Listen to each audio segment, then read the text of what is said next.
from plot to plot in order to detect any diseases or to perform any spraying actions. Using the drone, we are able to reach a variety of different plots within a given range.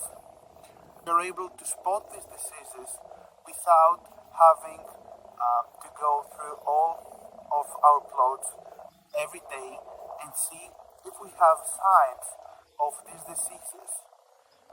Drought conditions are some of the times favorable or not, so we have to find a balance between the condition that will help us to make exquisite quality of wines, but also the condition that will not harm the vines per se.